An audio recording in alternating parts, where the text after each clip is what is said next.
say your name for the levels? Yes, my name is Jack Sabback. It's not Sabback.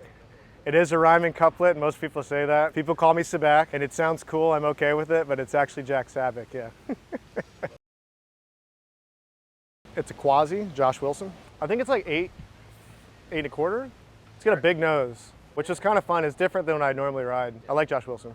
I grew up in Charleston, South Carolina. My first skate shop, well, there was a couple. So starting out, there was Vans and stuff when I first started. I first started in 1991, 2-ish. It was funny because it's called Vans and stuff. I thought that Vans was like a local brand. Because of Vans and stuff, I was just like, oh, they make shoes, cool. Like I didn't really put that together till a couple years later when they closed. Yeah, it was Vans and stuff, and then like the formative one though was called Big Edna's. It was pretty cool. It was a skate shop / record store, and they also had like women's clothing, but like women's clothing in the sense of like X-Girl and like Poot. I'm from a smaller town. It was like the cool place in town, but like little used record shop in the back. It was awesome. It's kind of ahead of its time. Good place to hang out. I mean, yeah, I skated the curbs at Bojangles, yeah, sure. My first board was a Christian Hosoi Rising, which was the company that existed, I think, before Milk Skateboards, or maybe right after. Probably was around for 6 months. I went to Vans and stuff to buy a board for like my birthday, or I can't remember what it was. And I wanted Hosoi because I knew the name Hosoi, but just the fact that, yeah, he was on this one random company called Rising. You remember that company? Deep Cut, Hosoi. Yeah. First skate video I saw was probably, hey, how are you? Cool dog.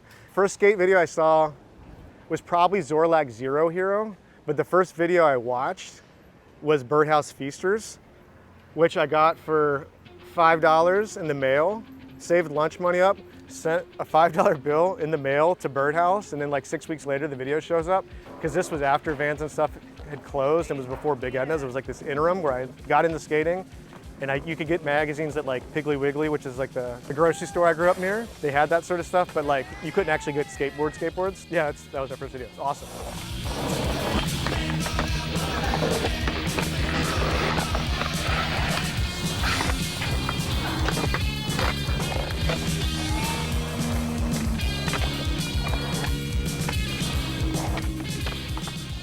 Willie, dude, for sure.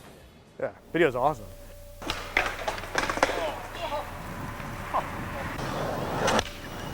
Yes.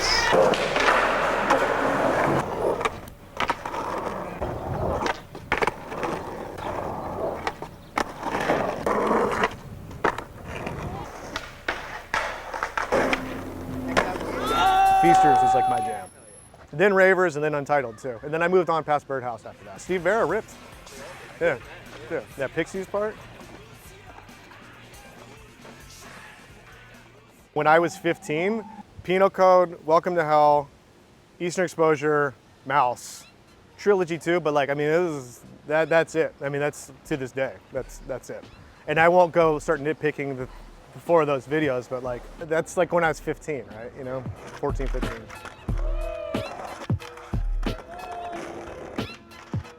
I'll go questionable. I didn't see it when it came out though, because I lived in like this skate video desert, if you will, between skate shops, and we didn't have world distribution, so we only got like deluxe stuff. So I actually didn't have those videos till like a couple years after they came out. I was from like a different kind of scene. I mean, Photosynthesis is like the first video that I actually saw get made, like because I was like living in Philadelphia at the time. So Photosynthesis all day. I mean, Memory Screen's cool as like a document, and like it's a cool video, but like, I mean, going back to like formative years, Photosynthesis, A, I watched it get filmed, and then B, I was like 18, you know, like that's I mean, you were there. It was crazy. See it come along, don't know where it's from. Oh yes, you will find out. Well, it happens all the time. Sense of from our minds, you'll find out. Slow or fast, slow or fast. Oh, yeah. Were you at the premiere? Well, then it was like the premiere, and it's like the real skate video premiere, and it was just like not real skateboards, it was like an actual skateboard video premiere that was like phenomenal, and like some little like rink-a-dink spot in South Philly. Like it was pretty crazy. Blaze Bluin, yeah, actually, for sure.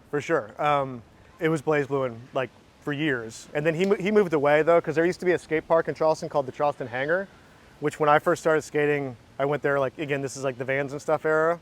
I might be getting these years blurred a little bit, but like my first year I went there quite a bit, and I would like skate the bowl. It's funny how like that skate park like setup used to work too, because like, you know, it's like you could just take your kid there and give like the people $5 and they would just watch your kid for 9 hours and you give them $3 for pizza. And it's pretty crazy like just how much childcare costs is these days. It's like, all right, here's $8, like just watch this kid. Yeah. I used to see Blaze skate there. I couldn't really comprehend what they were doing, but I was like the annoying kid like pumping the flat bottom, you know? I mean, I was like 10 or 11, so. Aside from Blaze, like we'll call them street pros, Real Stereo came through like in like 94 or something, and like Paulo was there, which was pretty cool to see, you know? I didn't really comprehend Paulo at the time, but like a couple years later, I was like, oh, that's the dude, you know, like it was cool. The fine little kid. Under 18? No. I mean, I grew up in, again, I go back, I grew up in Charleston, South Carolina, and like it wasn't like a thing. It wasn't like, oh, you're gonna get sponsored. It was like, I moved to Philadelphia and then I moved into like a skate scene, and then eventually that started working out, but it wasn't like it was never like my intention, like I'm gonna move to Philly and get sponsored. It was like, I was like, oh, I think get a photo magazine or something, you know? Being in the mix, eventually I had a sponsor me tape that I did send out, yeah. But like that was a couple years later. My first box was, my first box was from Habitat. Yep. I got boxes from them for a long time. But I was friends with like Rob Plowski and like Papalardo and stuff, and just through that, just kind of started getting boxes. A couple boards, like 3 or 4 boards probably, and like a set of wheels or 2, and then like some t-shirts. It's actually really funny. When I got my first box from them, I also got on the wheel brand Satori, and I was like super excited about Satori. I was living with Plowski at this point. Here's how it started. I was living with Rob, and like he'd get boxes, and then like I met Joe and Tony Heights, just like in passing, because I lived with Rob and skated Love, and they started putting a board or 2 in there for me, and then it turned into like I would get my own box. But I remember when I first got my own box, I was waiting on this package of Satori, I was excited. You know, free stuff, right? And then it shows up, and it's literally like a pack of wheels, like this big, with a sticker in it, and Rob just laughed at me. And then I got like the Habitat box the next day, and it was like a proper sponsor box. It was cool. I mean, no knock on Satori, it's just different levels of company, right? But it was really funny because I was like super excited about this. I'm like, yeah, I'm gonna get the Satori box. And then yeah, he's just like, yeah, cool. He's like, I got wheels if you want them, you know? He handed me down a lot of stuff, yeah. Jason Jones, 1,000 Tries. Yeah. This came from Jamie Owens. Those were local videos from Columbia, South Carolina. They're cool, yeah. You had parts in them? No, I had a couple tricks in 1,000 Tries. I don't know if that I had anything in sequences. I think that came out a little bit later. But yeah, I mean, I guess I haven't thought about this in a while, but that's probably the first stuff I ever like filmed, you know? Because, I mean, you know, same age, like filming wasn't like as accessible back then as it is now. Yeah, 1,000 Tries. Jason Jones, the man. You got a copy of that? I do. At my parents' house, yeah. In the closet. Unless I gave it to Creighton down the street. I don't know. I might not. We'll see. Thank you. What's that video called? This is EST3.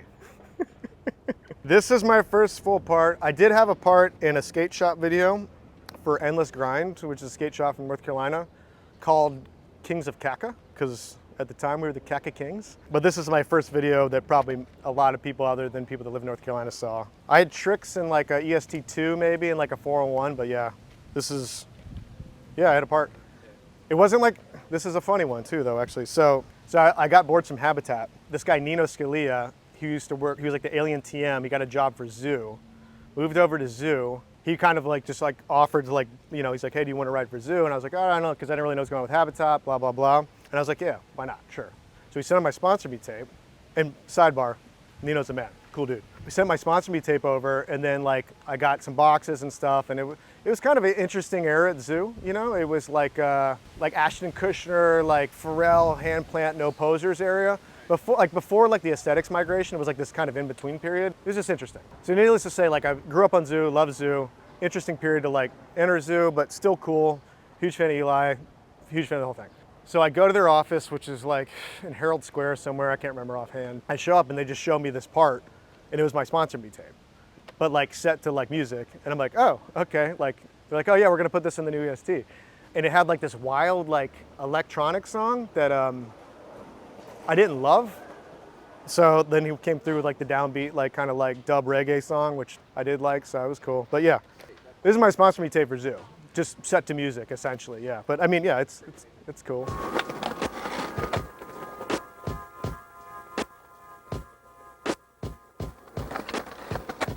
The Lord is thy night shepherd, I shall not want.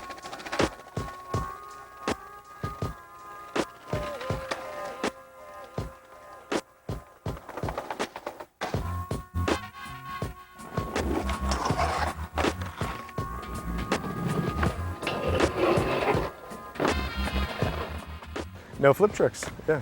That's my snowboarding part, if you will, yeah. Not intentional, but I'm okay with it. I'm okay with how it came across. I can do flip tricks.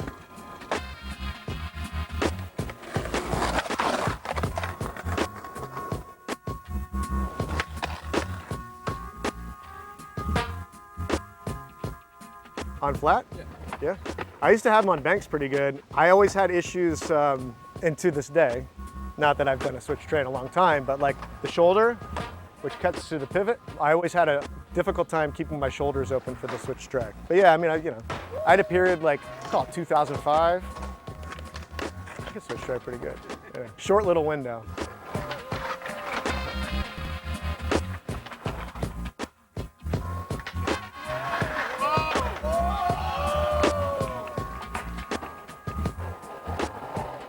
Bill filmed it. That took a while. But like I used to do that trick a lot. That's actually like the first trick that I did. Like you have tricks that you do where you're like, oh, like I thought about this and like it was like out of my skill range, like mentally, and then like eventually like, incremental build a couple weeks later, I did it off the 3-stair ledge. It was like in my head, it was like a big unlock for me, you know what I mean? Like there was just like, oh, okay, like cool. I had a broken wrist that I was recovering from. I had bad wrists over the years, but I did go try and go back to get a film sequence because Frankie was there, Sean Brodsky, who's also the man, and he was shooting it and he ran out of film, which is like a thing, like, a thing back then. Rich Hadler, back nose blunt, dude. Like, I mean, yeah, Wenning, switchback Smith, switch back tail big spin. To me, back nose blunt on that ledge specifically, how you have to come out to, that takes the cake. All the stuff. Everything was cool off it. Place wrote. Love Park. Do I wish I stayed with Habitat? Yeah, I don't know. What do I know, right? I think the promise of Zoo seemed like I could be more of, I mean, if you want to get really into it, yeah. Seemed like I could have been like more of a player. Well, actually, are we going to talk about other Zoo stuff? You guys want to talk about Zoo real quick? Okay, so I had a lot of missteps, miscues in my skateboard career. I'm not sure that that's one of them because, what do I know? Riding for Zoo was cool. I was excited about it. It was something different. There seemed to be like budget there, promise there, like, hey, do you want to go to Europe? I was about to finish, I was in college. I was about to finish college. So like, it was like, I was looking for like a next step, if you will, and not just being like flow for a company. That's how I'm wired, and for better or for worse. So they're like, okay, cool, we're gonna put you on. We're gonna go to Europe, we're gonna do this, that, and the third. Like, okay, cool. So we're doing a tour. I graduated college the next year, 03, and then got in the van. I'd go up to New York to get in the van on the Zoo York trip. So I get there, and let's take it back. At the time, it's like Korea, Supa, Todd, a couple of guys like I knew and I was like friends-ish with, not like buddy, but like we were friends that I looked up to and I liked their skating. Like I got to New York, I took the bus up from Philly, and they had just cut the whole team. So then like we went on like this scab tour, and it was really funny. It was like, okay, the actual team was like B Brown, Zared, and then it was like Hang was like the TM, Harold was there, it was hilarious, RB, Vinny Ponte, and then the rest of the Zoo team, okay, you have Zared Bassett, you have Brian Brown, and then you have myself, Dave Vajinsky, you have Robert Mont Lopez, RIP, I can't remember who else was on it. So then we go on a 2-week tour, and it's just like, all right, we're going to Pittsburgh to the skate park. Here's the Zoo York team. And I'm a very self-aware guy, and I'm like, this is not the Zoo York team. I am like a scab, like on the Union right now. Like, and the trip was fun. I mean, like, whatever. I had a blast. Like, it was like my first like in the van skate trip, So like, no complaints. It was awesome. Couldn't really shake that feeling. And then the team went to Europe, and I didn't go, which kind of like rubbed me the wrong way. But I get it. Not invited, or? Yeah, I wasn't invited, which I didn't like. but that's okay. I get it. So then I was like working, again, how I'm wired. I was working at my college girlfriend's, her uncle's law firm in downtown Philly. Like where he had a real estate firm. I was like working on disbursements, a really like just boring ho-hum job, you know, paid. And I was like, okay, cool. Like trying to figure out my life. I kind of just was like, okay, maybe I'll just work. And then I just skate on the weekends, like, you know, that sort of thing. And then I sent my tape. I sent out a sponsor me tape. I sent a tape to Dan Wolf at Ipath. And then that turned into like Deluxe Rasa Libre and like kind of took me out of like this whole thing, the zoo thing and whatnot. So yeah, Dan Wolf. This is a matter of like 3 or 4 months. I mean, like at the time, it seemed like a long time. You know, it'd be like, it's like a summer. I got used to them. I like the habitat ones better, but like, I mean, I can adapt. Yeah, I've ridden Chapman on and off over the years. You say that because you're a Long Island guy. Yeah, it's like, Did you hate the Chapman boards? They were my buds, and they were trying to get me on. And I remember when I like made the transition, decided to do the zoo thing. He's like, I don't know, man. What are you gonna do?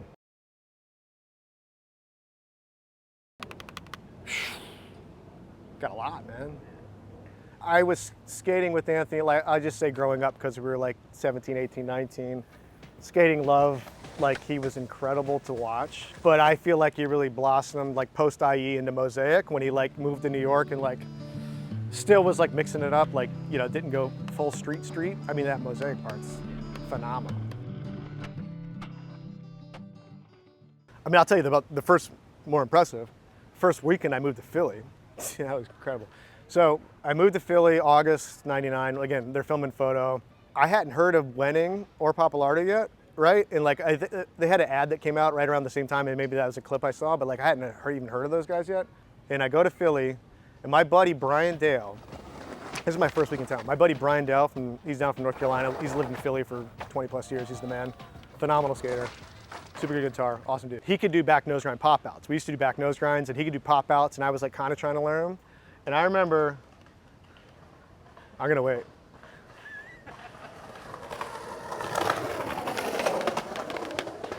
We used to do back nose grinds. I used to always try pop out. I couldn't really do it. I eventually learned it. I remember moving to, I'm getting confused here, man. It's okay. It's just the story of my life.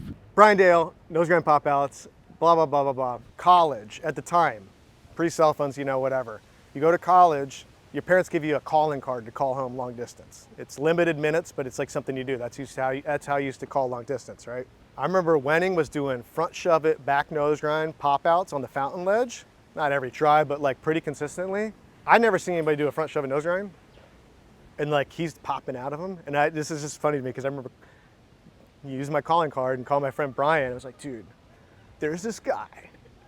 And he's doing the nose grind pop outs you do, but he shoves into him front side. It's crazy, man, like full nerd shit. It was cool. But then that same weekend, I didn't really know anybody. Like I met those guys like my first couple of days and they were cool. You know, I was just like solo. I didn't know anybody in Philly. So I would just skate down to Love and just hang out all day. Like that's what you did, right? I remember I got there like 10, 11 on like Saturday. Jeremy Ray starts front threeing into the fountain, which to me it was a make. He front threed into the fountain. But I'm like, you know, Charleston, South Carolina, very small skate scene, you know, people, like a couple guys can do a switch tray. Like that's peak South Carolina skating at the point. And this guy's doing the front, like it was incredible, you know, like, and then, you know, that after that week, I was like, well, I made the right decision, you know, like, I mean, school was cool, right? But like, it was like, yeah, sick. Yeah. Okay, this is really funny. So again, when I moved to Philly, at the time, I don't know, I haven't been a young person approaching a new scene in a long time, so I'm not sure if it's really like this anymore, but back then it was like, people weren't like outwardly friendly at all. So I would just go to Love and just kind of just skate by myself, and like eventually I made some friends. There's a whole peanut gallery there, as you can imagine. But I guess like that first week I was there, you know, when Wenning's doing front shove and nose grind, and when Jeremy Ray's front three in the fountain, apparently I showed up in some khaki cargos with a blue S shirt that was probably, it was like Mendic Mati like era, like I think it was like a precursor to that, so it had all the flags, one of them being a Brazilian flag. Definitely wearing Costin ones, Costin ones, like the white, like the classic white ones. Wore glasses, no one knew me. I just became Burnquist, and that was my nickname for like years. And I didn't know for like, you know, 9 months or something. Like they're like, People be like, oh, what up, Bob? You know, you're like, I'm like, oh, it's Jack. You're like, yeah, all right, Bob. Never picked up on it till like one day, like it got explained to me, like eventually, like over winter, like I bridged the gap where I was like, okay, we're friends. They're like, yeah, your nickname's Vernquist. But like to the point, like there's this dude, Corey. It's funny you mentioned Bill, because this dude, Corey, like I think is from Syracuse, which is where Bill is from, who just like kind of skated. He was like a hanger-outer dude, like maybe he was a graffiti guy, I don't know. Like he could heel flip, like he was around. He moved out of town. I remember seeing him like 6 or 7 years later, like towards the end of me living in Philly. And he's like, oh shit, what up, Bob? And I'm like, damn, dude, still going. It's a good one though, Vernquist. What did you like more, Love Park or City Hall? That's a good question. Love Park or City Hall? I'll give you a dramatic pause. Let me think about this one. Probably Love. City Hall, I mean, you gotta, it's been discussed, but like those 3 square blocks between Muni, Love, and City Hall, it was like the best place to skate, best place to skateboard ever in like the whole world. So it's like, okay, it's a tough number 1, number 2, like best spot that's ever existed. But I'd go Love, for sure. What about the fountain or the top? The top, yeah. I mean, I grew up skating the fountain, we'll say that. Like it took me a while to get the confidence. I really had to like shed my Bob Burnquist alter ego to make it to the top. But once I got up to the top, yeah, the top. I mean, yeah, that took a couple months though. Like I would just like nose slide around a little bit, like feel it out, you know, like the lower levels guys were cool, but it was like intimidating up top. There was another guy, Bo Bosley. Do you know Bo Bosley? No. Bo Bosley, cool name. I met Rick my first week in Philly. Rick was great. I met him at the Will's Eye bump, which is like the bump from Eastern Exposure. I mean, talk about that first week. You know, it's just like, I'm skating there with like, basically by myself, and then like Rick Oyola comes up and just like blasts a shifty, and then like, he was cool though, like he was cool off rip. This was like right after he got back from Australia. Yeah, I mean, Rick's the man. But yeah, I mean, there was fucking so many harsh people. Like, you're not gonna get that out of me. What's that video called? Static 2, The Invisibles. A Prospects production. I was in the Philly 4, yeah.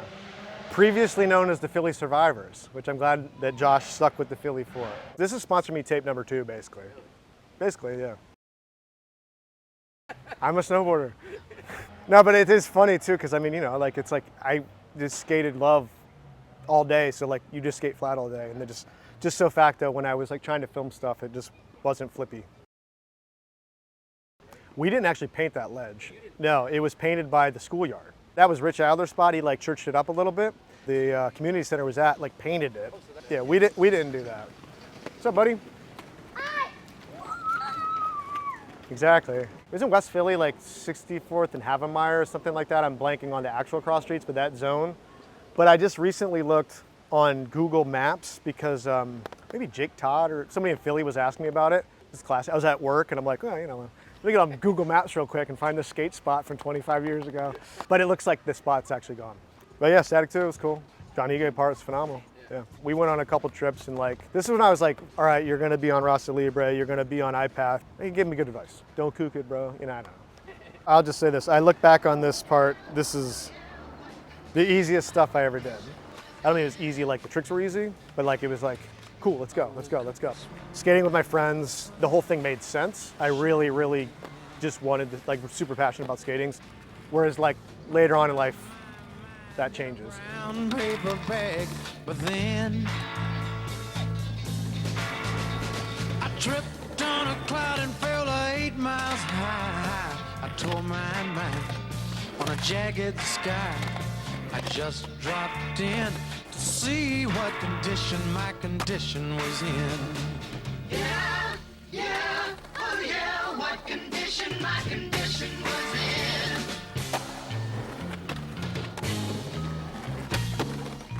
You know, I'm surprised you guys don't have the Kings of Kaka video, man. There's probably like 4 copies floating around. Ipath. Ipath preview. Wait. Ipath. Follow your path. Summer preview 2005. A little bit, yeah. It's made the rounds, I guess, you know. Surprising. It's cool. I'm happy to see it. It's pretty close. Yeah. It was like right there. Yeah.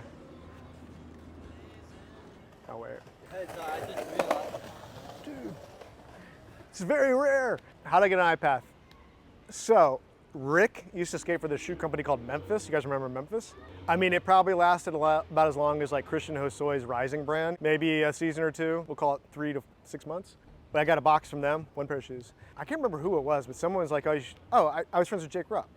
Yeah, love Jake Rupp. And Jake Rupp was like, hey, you should send a tape to these guys. Like, I think maybe they saw some of my footage like in something or another. And like, so I sent it to Dan Wolf, like in the mail. From there, it ended up at Deluxe. But yeah, Dan Wolf, all Dan Wolf, which is funny too, because I grew up on Dan Wolf. Yeah, what did you think of Eastern Exposure? Loved it, it's the best. I'd like to say that I have, but that would probably be a lie. I don't think that I actually have. I mean, I've seen 2 for sure, but. What did you like more, 2 or 3? Fine. 3. 2's pretty good though, I don't know. What? Sure, I mean, it's like, you know, it's like an EP, I guess. No, I mean, 3's, you know. But again, it's formative years, right? Yeah. Favorite part in 3? Yeah. Ooh. It would either be Donnie Barley, Tim O, Reese, or Rick.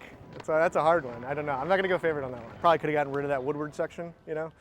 Didn't really age well, but yeah, all that said. You never watched the Woodward section? Hey, it's Friday night. See what happens. Yes, absolutely. Birdhouse, dude.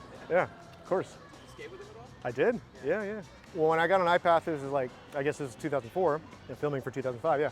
I met my buddy Mike Fox, who filmed the majority of my part and like a lot of the stuff in it, who now lives in London, he's the man. But he used to live with Ocean. That's the reason this Ocean part's in here, basically, is him skating with Mike and, you know, other people as well. I remember I met Mike in Barcelona this summer of 2004. We filmed a couple tricks. He's like, oh, you should come out to SF stay with me. So I'm like, cool. You got a place for me to crash? Yeah. So I go there and it's like him and Ocean house plays. The place for me to crash is literally under their kitchen table with a little like fold out like air mattress kind of thing, you know, just classic. Yeah, so I slept under Ocean's table for a couple weeks, like in 2004. Yeah, I mean, it was cool.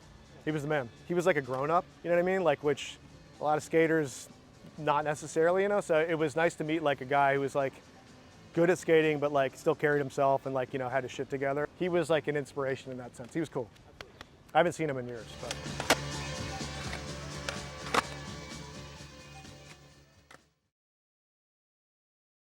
I was collecting footage. So I went to Barcelona in 2004. It was myself, Field, and Reese with the intent to like film and shoot photos, no set plan. They were talking about doing like a Rasa thing, which never happened. And then this video came about because I had footage and Matt Rodriguez had footage.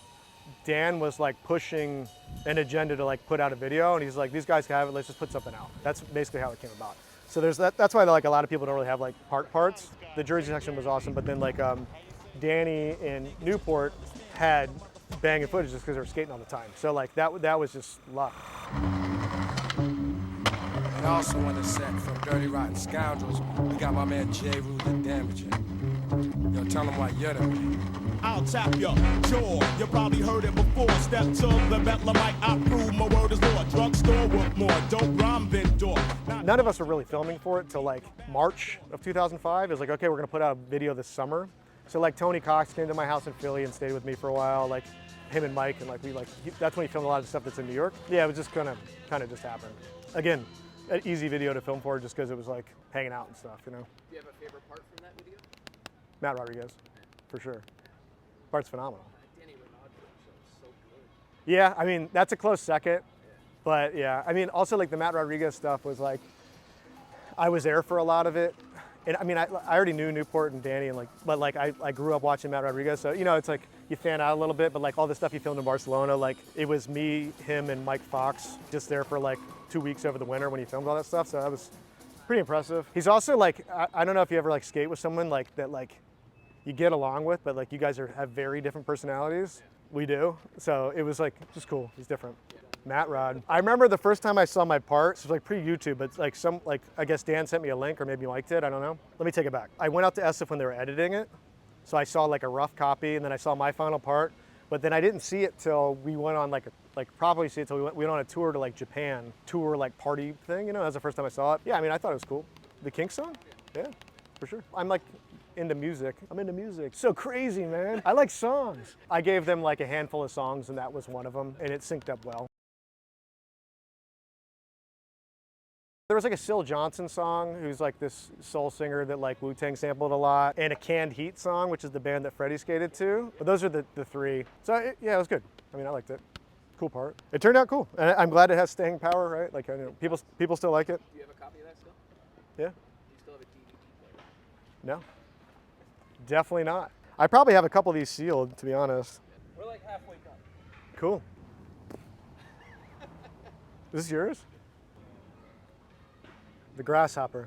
I mean, what do you want to know? I did like the grasshoppers, but you know, I don't know that I knew any better, right? Like, I like the black, like the full grain leather ones that like Kenny skated in with like cuff jeans, like those were sick. Yeah. That was the best one, but they didn't skate that well because it's like, you know, full grain leather. Hey, They also like, what do you think? Hey, what do you think of this? Do you like it?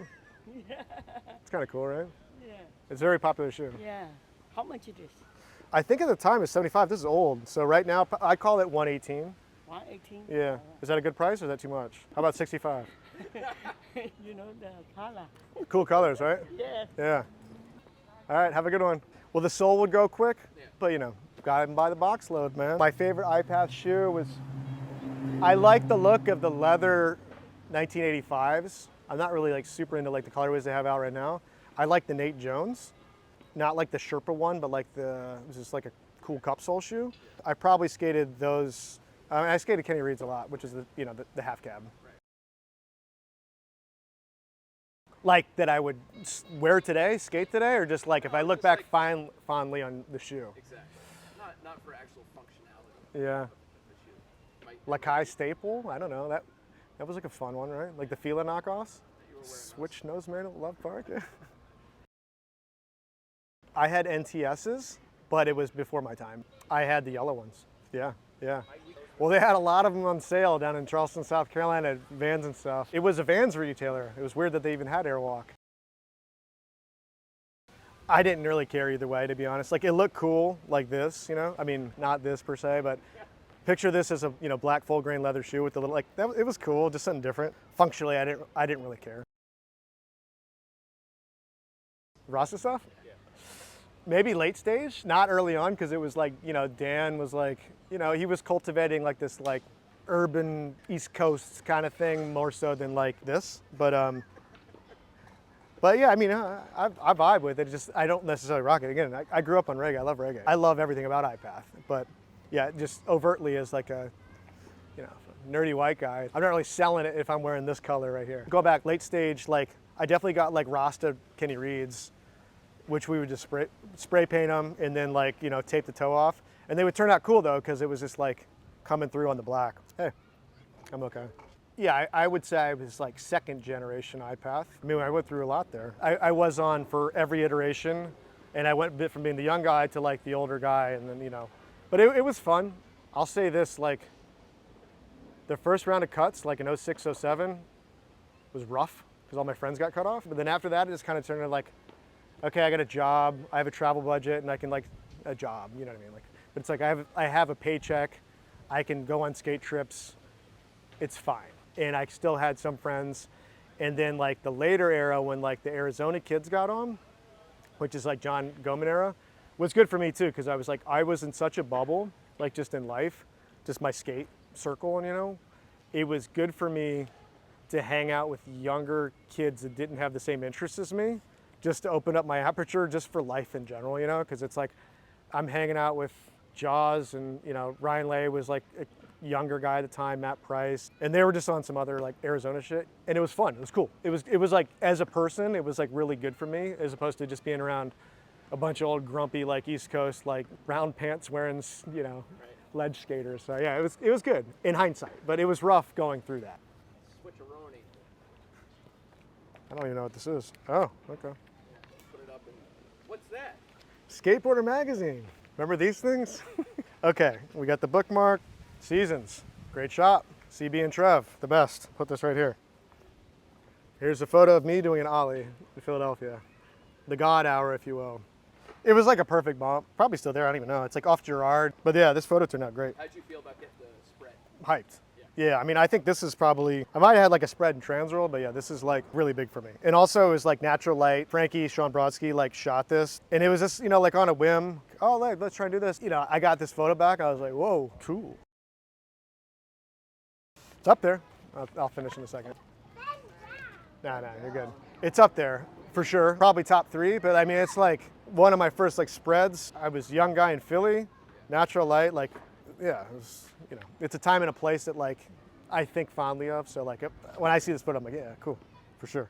What's up with the sole on your sneakers? Dude, man, you said it. Those shoes just wore right out, man. I got that one box. Oh, these are the 1985s though. This is like my favorite Ipath shoe. I didn't like new gear. I'm like a beat gear guy kind of guy. I don't like to change till it's like I have to change, you know? So that was that, because I probably had like a couple pairs of shoes at home. But also, those shoes took a while to break in. So I was probably walking around them for a while. Oh, cool. Classic Jack Sabback, bro, you know? Bit of a layup of a graphic, but yeah, I mean, I think it had to be done, right? Yeah, that's cool. Yeah, this is like 7.5. On the bottom truck depends what they stamped it. So on the bottom, what number is it? 5? Yep. Teeny weeny, man. I had that. You did? Cool. Yeah. I mean, what do you want to hear? I skated maybe one of these boards. I never liked skating my own board. I definitely skated the shape, yeah. But I always liked 7 3/4. So I actually probably didn't skate this. I take that back. I think this one and like the Heart one are like the ones I remember. Because that was like series era. I guess people still do series, but my parents didn't like this at all.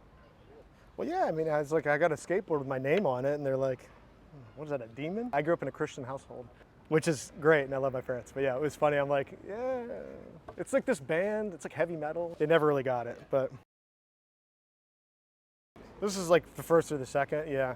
I had like a board transition era post Rasa Libre where I like did a shuffle of a couple different companies, which essentially was Element and then Pop War. When we were deciding that like I'd skate for traffic, I was like, wanted to get money, and the only way to get money was to have a board. It was like premature in my part, you know? I didn't think it was deserved at that point, but whatever. It's kind of like, okay, here you're pro, you know what I mean? Like there wasn't like anything to it. We could cut that out maybe. Like eventually I put out a video part, I'm like, okay, I feel okay about it, but like it was just, looking back it's fine, but at the time I was just like, I like pro skating too, so I just, yeah, I got one.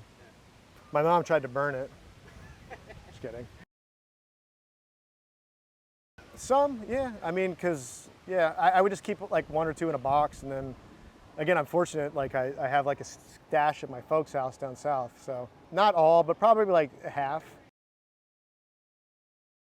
I never really contributed too much graphic-wise. I'm a big fan of graphics, but like just for my own stuff, not so much. I wasn't like, dude, I need a Sabbath board. A handful.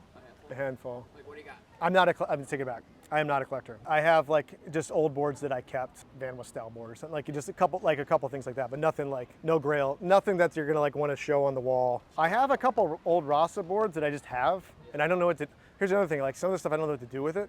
I don't really need like 3 Omar Salazar Rasa Libre boards, but like, You don't want to throw them out either. yeah, it's like, what do you do with it? You know, it's like my old tape collection. It's like, what do you do with it? Like, I have some random stuff. Alien Workshop notebook series, because that's when I was like really getting into skating. I mean, just like that. And I was like, you know, like kid skating slick bottoms, and the graphic would last forever. And then I liked all the Zoo stuff. I liked American Dream. That was a cool company.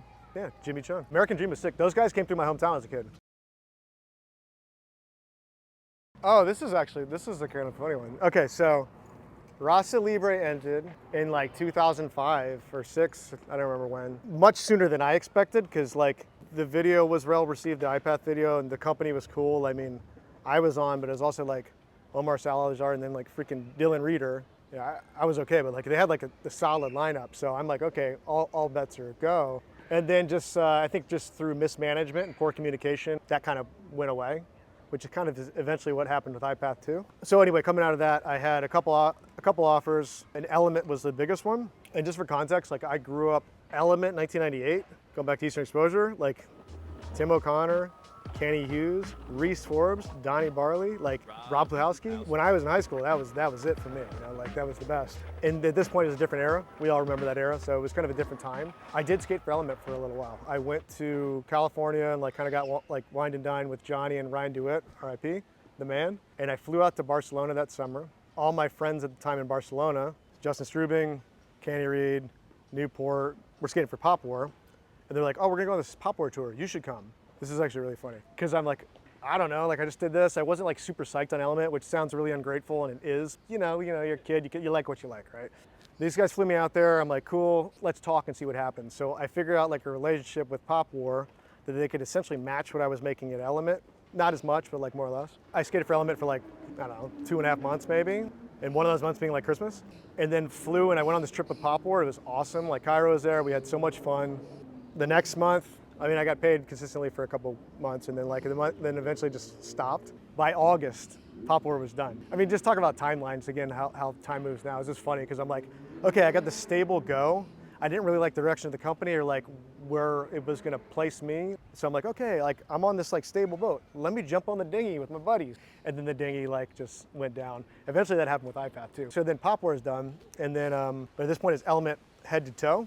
Actually, this is funny. Element like head to toe, head to hand to toe, whatever you want to call it. When they're making shoes, like full package, Rasa Libre Restart with just field, not end deluxe, or like Traffic with my friends. I didn't want to do the Element hand to toe foot, which is crazy that they gave me like another shot. It's crazy. They're like, okay, you can do this, but you're gonna have to quit Ipath, essentially. I was like loyal to Ipath, which is funny because, you know, a year later, all my friends are kicked off and it doesn't really matter, you know, that's life for you. That was like the point where it's just like, okay, I can do this.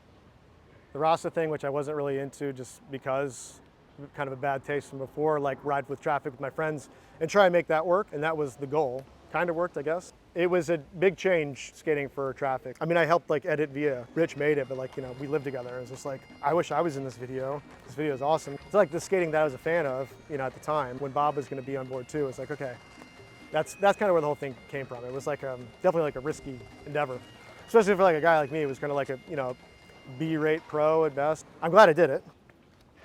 Moving in Traffic, featuring Bobby Puglio, Jack Sabback, and a team montage. What do we want to know? I skated with Bobby like a lot from basically 03, 04 till like 2008 or 9 or so. Yeah, like a lot, like too much. I had a car. It's a point of contention. I would drive us to the spots, you know. But yes, he was, I get it, whatever. Bobby's a man, great skater. Elaborate. I think we got along very well. We did not see eye to eye on everything.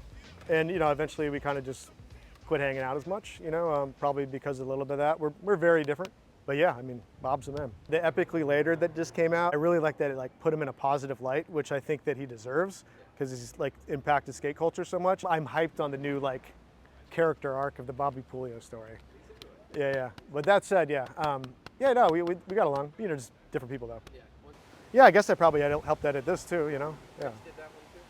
Yeah, but again, like me and Bob like definitely like had a big impact on this. Bob specifically like cut like 5 minutes out of the video in the middle, which in hindsight was probably pretty good.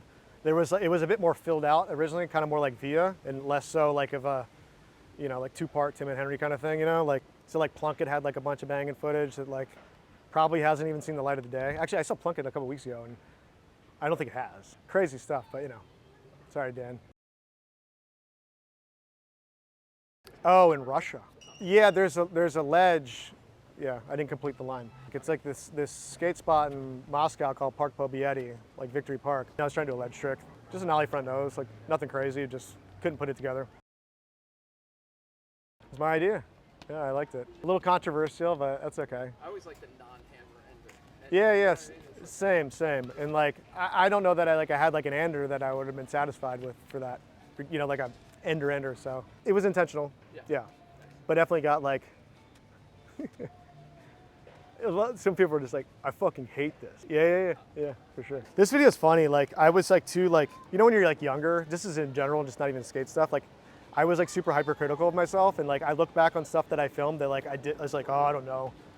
That like I wouldn't put in this part. They're like, it's like pretty good, you know, just for whatever reason. That's like, the problem with this video is like maybe had too much input in like what went in, what it went out, as opposed to someone being like, no, this is good, shut up, which is kind of nice sometimes. You know? I mean, I thought it was a good extension of what we did with Via. So like, yeah, it was, I mean, yeah, I like it, it's cool.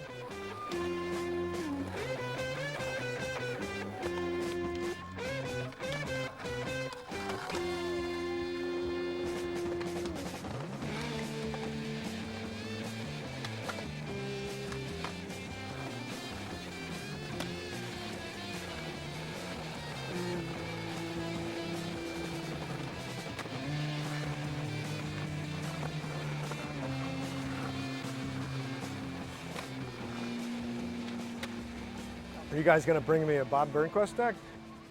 I had such big hopes for this. For what? You on stereo.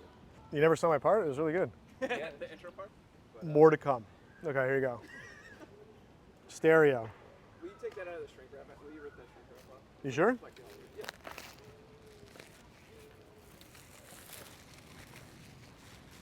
yeah. Oh, sorry. I don't have this. What's that? Stereo. Jack Sabback board. Yeah, it's cool. How'd you get on stereo? Clint Peterson coming to New York and like staying with me a lot, and then I was like buddies with him, and then Raymond Molinar, basically. It was time for a change, and yeah, this is like late stage me caring about skating. Yeah, it was a fun little ride for a minute, I guess. Didn't really pan out. I called Rick and I said, hey, I'm quitting traffic. I'm gonna skate for stereo. I mean, you know, yeah, he's pissed. Like, he's like, what are you gonna do? Like the area when Moving in Traffic came out, like you gotta remember, this is like kind of the end of like the skateboard, like middle class, like company situation where you could have like a clothing company, like a Planet Earth, or like, I'll just throw companies out there, Alphanumeric, Draws, like whoever, like those companies kind of like went away. When I was like kind of peak skating was during the financial crisis. And that's kind of when a lot of money dried up. And this is like when, you know, Nike Adis of the world kind of like started taking like more and more like market share, if you will, because they could weather that storm and a lot of these smaller companies couldn't. And I say that to say is like money started drying up to the point that like I started like working like, you know, 2 days a week at some cafe, just like make ends meet. I was still traveling a lot and whatnot, but like, yeah, it was kind of like slowing down. So yeah, it was interesting because I got on stereo and it was like kind of I was hyped for a second, but then like reality just struck in. I live in New York City, pushing 30. Which again, now is different, but like, you know, at the time I'm pushing 30, like skating kind of became less of a focus, unfortunately, when I got on stereo. Not immediately, but like soon thereafter. Yeah. We did like a tour of the East Coast. You ever met Jason Lee? Yeah, he's cool. I mean, he's like, it's character, you know, it's like hanging out with like a movie character or something. Right? He's like kind of always on. Yeah, he's a good time, for sure. Jason Lee? This is funny, also very controversial. This is the transition between HD and VX. And I had VX clips, but no one I skated with in New York had an HD camera at that point. So I was skating. I mean, this sounds like a big excuse, but you know, this is 15 years ago. I had clips, but they were all VX. So they wanted to do it all in HD, and I'm like, I don't know what to tell you. So then that came out. Funny, I didn't really think anything of it, but then like, yeah, people get pissed off about it. It was like a big thing. I was like, dude, this is like, literally like I lived in Greenpoint, and like, it was like I went to McGorlick Park and like pushed around and like, okay, cool. Yeah, but I guess that kind of sums up my, me riding for stereo. Just, in theory, we were filming a video, which would, you know, we had a good team at that point. Yeah, this is before Benny was on Palace. Yeah, it's Benny, Clint, Raymond, myself. But yeah, like it was cool. Like I was legit hyped. I'm like, okay, cool. Like tried this, the traffic thing wasn't really panning out because of like the macro environment, whatever. Like try something different. And then I spent a lot of time in LA. And then I'm good friends with Paul Shire, and he was living in LA. So I spent a lot of time in LA at this time. Which is also funny because like I'm not really good at filming skateboarding in LA. Just wasn't really getting much done. It's cool. I mean, what is it? It's a nice graphic. I think my parents would like this one better. I'm not sure they've ever seen it. Yeah. The Barker Bearer one? Yeah. That was so funny. It was just like, I was like, I guess this is me, you know? I'm like kind of skinny, guys, you know? That's the area stereo too, was like, they made all their money off those little like penny boards. You know, those like mall shops, like Fast Forward, they would just crank those things. Yeah, I mean, that's basically like paid the whole ticket. Ipath ended, and then stereo ended soon thereafter. I mean, I was in New York and I was like working, like, I guess it's, you know, it's like you start working, and then I just started working more than like not working, and then I just was like, towards the end of this, I was just like working. Ipath ended at some point in 2011 or so for me. Oh, because there was a third transition. But eventually, yeah, I got kicked off because they like just cut the team. They cut the team short, like slimmed the team down. I mean, I talked to Chris, and I was just like, hey, I'm not going to quit, but this is not my priority. Like, just put it out there because like I am not going to quit. I still skate, whatever, you know. And then Justin Maruco like called me up that Christmas. It was really funny. And like, you know, he's just like, hey man, like had a really tough conversation about it. I wasn't like in a bad space about it, but it's just like, I'm done. I don't want to be like a pro skater, semi-pro skater, whatever you want to say. Like, I don't want to be like working and then have like my toe over here as well, you know? Like, I'm either in or I'm out, and I was like out at that point. So he called me and he just like had this whole thing prepped, and it was like really sweet. And I was just like, dude, it's all good, man. Like, you know, like I didn't really care. Like, it was the timing was right. Yeah. And what was your first job after skateboarding? I mean, do we want to go into my LinkedIn profile right now? No. I started working at this like Nike like experiential retail space called the Bowery Stadium, which is on Bowery. That's where I was working 2 days a week. Through that space, I got working with this marketing agency, which eventually led to me working with Nike through the marketing agency, which got my foot in the door over there. I started with SB. I worked in like sportswear, which is their lifestyle stuff, for like 7 years, 6 or 7 years, yeah. And what are you doing now? I'm the commercial director for Wilson Footwear. Yeah, I work for the tennis brand Wilson. Yeah, on the commercial side. Specifically the footwear division? Yeah. How yeah. do they skate? Skate well. Not our target. It's tennis for tennis sake, but we do have some stuff that is skatable. Yeah. Let's see. I mean, I like the traffic video, but like probably Ipath just because it was so easy. You know what I mean? Like it was like traffic video. Like it was like I was like, all right, I'm gonna like film this part, and I put a lot of time and effort into it, and it came across well. I thought Ipath was just like, again, like I mean, I tried very hard, but it just kind of it just happened. It was cool because once things turned into like trying to film a part, I was like never very good at like that, like being a pro skater, you know. So probably that. Yeah, Ipath for sure.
Oh, and then freaking Jake Johnson. It's the best skater. Were you a fan? Yeah, Jake Johnson made me quit skating. It's the best. He's special.